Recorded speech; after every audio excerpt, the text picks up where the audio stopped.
What's up, everybody? Welcome to Podcast Now. I'm Alex. In this video, I'm going to be previewing Dragon Ball Z Kakarot. Now, Dragon Ball Z releases on January 17th, 2019. So this is the next game in the Dragon Ball franchise, and they've been on a really nice, I'd say, roll as of late. And even over just the past few years, over the past year and a half, 2 years, we've gotten another Dragon Ball Z that definitely took the franchise, Dragon Ball FighterZ, took the franchise in a pretty solid direction. Now, this game is being developed by CyberConnect 2, again being published by Bandai Namco, and CyberConnect 2, they're the ones who have made pretty much every one of the Naruto games, which here's what I should probably let you know right off the bat. If you're here for an in-depth preview of me talking about every mechanic in the game, that's not exactly what our previews are. They're more or less me talking about my impressions, my opinion of the game, and definitely talking about some of the things in the game before the game releases. And I should also probably say up front that I'm not the biggest Dragon Ball Z fan in the world, although I do definitely respect the franchise, and especially long time ago, like when I was a kid, I played quite a few Dragon Ball Z games. I truly love them. Tyler,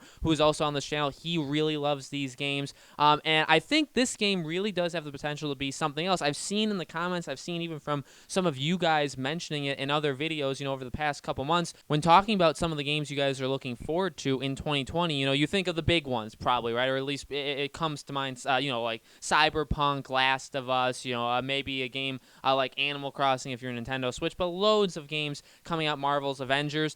But I have seen people say Dragon Ball Z, that they are really looking forward to this game because, again, the Dragon Ball franchise has always, I think, personally had pretty solid games. There's definitely been bumps in the road throughout the entire history of these games coming out. But I would say overall, if you looked at like a metric, right, or you looked at like a line graph of its success, I'd say it's always above average. I'd say it's always succeeding at least a little bit. And that's when these games definitely take some steps in the wrong direction. But this game looks to be really, really good. Again, the Naruto games, I actually really don't like Naruto as like a franchise, as the story, but those games are very, very fun to play, and they're very user friendly. They really attract, I'd say, newer people. I would say, I'm not saying like you see the game and if you don't like Naruto, if you don't like fighting games, you're gonna be like, oh, I want to jump into that. I don't mean like that when I say attracting, but the fighting mechanics. My sister would actually buy all of these games again, Tyler, and I would play them against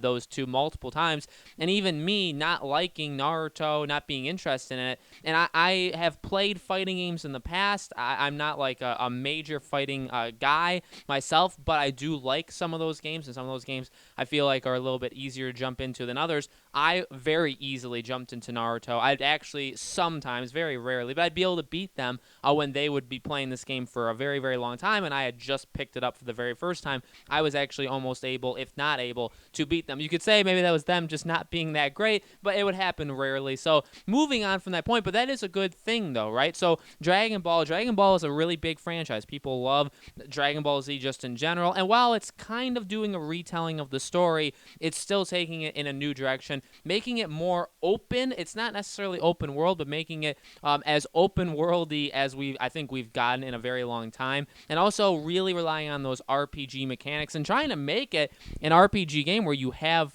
relationships, whether Dragon Ball characters are going through this story, but it's really cool, just that basic idea. I really think because of that, because of the focus on RPG mechanics, because of the ability to increase, and they've even talked about how you're going to start this game pretty darn weak. They're pulling the whole, hey, you're starting it when he is not very powerful, when Goku is just not very powerful, and you're going to gain abilities, and you're going to be able to level stuff up throughout the game. And again, you're going to be able to make friendships, you're going to have relationships with people that you can grow or not grow. I think that's really, really cool. And it's coming out, again, like January. You think of January, you don't really think of a lot of games at all. It really takes the gaming industry. January is kind of like the hangout period, right? Normally the summer months, and for the most part, January and December are when games just really don't release. They're kind of gearing up for the bigger, I guess, markets or bigger like marketed areas of the year, which is that spring kind of time, and also the fall, obviously, like September through November is really big. So Dragon Ball has a really big opportunity. I believe the last game, FighterZ, also came out in January as well. So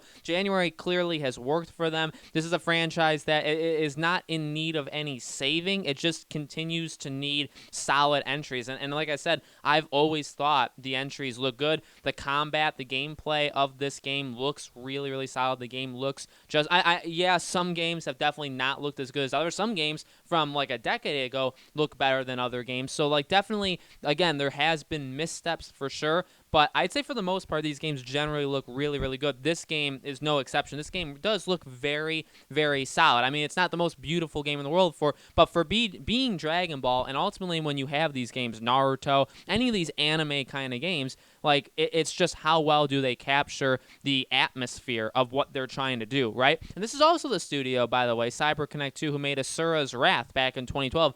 Highly, highly underrated game. So many people love that game. I actually played that game back in the day, and I really liked it as well. So this is a studio that definitely can handle it. I assume they're going to take all the stuff that they learned from Naruto and apply it here. They're bringing the original Dragon Ball creator into he's actually going to be introducing a brand new character, but I'm sure he's part of the writing process and of the direction of this game. So I think this game is just going to be really, really solid. I don't think it's going to blow anybody's socks off.